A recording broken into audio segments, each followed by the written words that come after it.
Punta po kami sa unit ni Ma'am Contrada sa Pasinaya Homes. Ayan. So kasama namin si John Carl.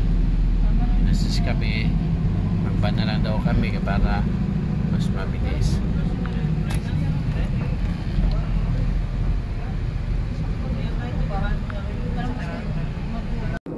Ayun, sabi ko sir, ito naka-open ka sa gilid.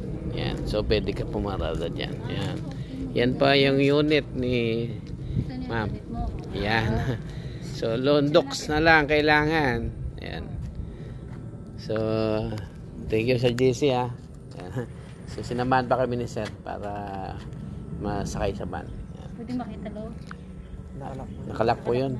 Pag iton over kay yan po, yan na po talaga yan. Hindi niya ano.